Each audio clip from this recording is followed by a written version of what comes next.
जहाँ शोषित, वंचित और दलित लोगों की बात है, आरक्षण की बात है, तो काफ़ी समय से लड़ाई हो रही है कि भाई आरक्षण को जो है हर जगह लागू किया जाए। तो ऐसे ही करके अब देखा जाए तो जो अभी एक भारत बंद का जो आज मुहिम छेड़ा हुआ है, तो इसको लेकर के सर अलग-अलग संस्थाएँ जो अलग-अलग जो बहुजन हितैषी, बहुजन समाज की पार्टियाँ हैं, वो कहीं न कहीं वो रोड पे हैं। उसको उनको लेकर के नहीं, सर आज मुझे जानकारी मिली है कि भारत बंद का आह्वान किया गया। अब देश के कोने कोने में लोगों ने भारत बंद का आह्वान किया और अपनी बातें रखी है। उद्देश्य ये कि आदरणीय माननीय सुप्रीम कोर्ट का जजमेंट आया है स्टेट ऑफ पंजाब बनाम दविंदर सिंह जी। 1 अगस्त को। तो जजमेंट्स में ये बात आई है कि शेड्यूल्ड कास्ट में जातियों में बंटवारा कर दिया जाए। हाँ, वो क्रीमी लेयर की जो बात तो आर्गुमेंट से हो रहा है कि कास्ट और क्लास में बंटवारा करने का पावर स्टेट को है। है। माननीय सुप्रीम कोर्ट का ये कहना है कि भाई स्टेट के पास कोई बंद माने संवैधानिक तौर पर व्याख्या करी कि स्टेट को पावर है कि वो कास्ट में या सब क्लास में वो बंटवारा कर सकता है। दूसरी बात कही उसी में कि भाई कुछ जातियाँ या कुछ लोग उस जाति विशेष में आगे बढ़ चुके हैं, तो क्रीमी लेयर के तहत उनको भी निकाल दिया जाए। ठीक है, ये ऐसा ये जजमेंट आया।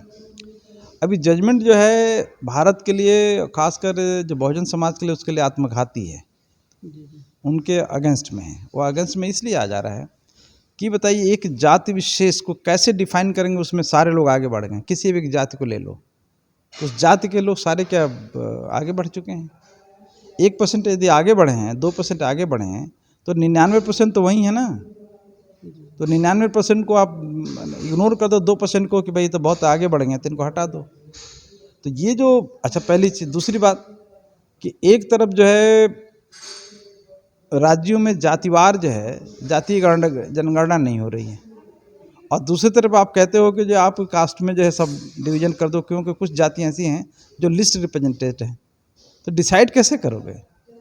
पहले तो ये जाति गणना करो, जाति गणना में इकोनॉमिक गणना भी कर लो कि सूरत में ही है मान लो, तो किस जाति के कितने मकान है, दुकान है, प्लाट है, अपार्टमेंट है, ये क्यों नहीं कर लेते इकोनॉमिक? तभी तो सोशल इकोनॉमिक जस्टिस आएगी। तो वो तो करना नहीं है।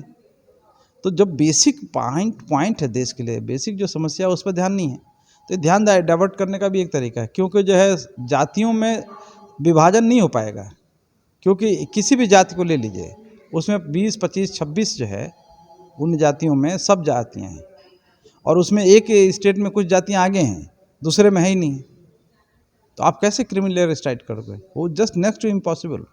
और स्टेट गवर्नमेंट इसका मिसयूज़ करेंगे कि जिस किसी जात का, बाबा साहब ने कहा था पॉलिटिकल फैक्टर्स काम करेगा। उनका स्टेटमेंट है, सुप्रीम कोर्ट ने जो है ऑनरेबल सुप्रीम कोर्ट ने कोर्ट भी किया है कि पॉलिटिकल जो फैक्टर्स है वही होगा कि हम एक जाति विशेष को जो अपने पक्ष लेना चाहते हैं उसके लिए सिगुफा छोड़ देंगे कि तुम्हें सब जातियों में तुम्हारा रिलेशन हम करेंगे। वो जाति उस पार्टी के साथ हो जाएगी और उसको देंगे कुछ नहीं, क्योंकि गवर्नमेंट सर्विसेज घटता जा रहा है। गवर्नमेंट में सर्विसेज की जो अपॉर्चुनिटी थी वो कम होता जा रहा है। पूरे देश में जो है सिर्फ जो गवर्नमेंट सर्विस है वो 9% है। 150 करोड़ का पॉपुलेशन पहुंच गया है, गवर्नमेंट सर्विस जितने वर्किंग फोर्स उसमें 9% है। 9% में से जो है 22.5% रिजर्वेशन, 9 का 22.5% कितना हुआ? 2%, 3%? नहीं, 2% हुआ, 9%। अच्छा, 2% में से जो है कोई भी जाति विशेष, अब 2% में तो कम से कम 3000 जातियाँ हैं, और 49% ओबीसी को जोड़ लीजिए, ठीक है, तो 6743 जातियाँ हैं।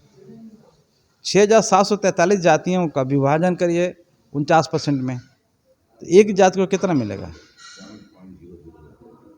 मतलब पॉइंट में जाएगा ना, मिल ही नहीं सकता। तो जातीय फैक्टर को दिमाग में रख के जो रिजर्वेशन की भाषा बोलना ही गलत है। बाबा साहब ने जातियों को समाप्त करके एक वर्ग बना दिया कि जो ट्राइबल्स हैं, ट्राइब्स का एक लिस्ट होती है, और अनुसूचित जाति में कास्ट है उनकी एक सूची होती है, दोनों को वर्ग बना दिया, जातीयता ख़त्म कर दी। इतना बड़ा ऐतिहासिक काम किया कि जातिवाद ख़त्म कर दी, जाति सोच ख़त्म कर दिया, तो ये वर्ग बन गए।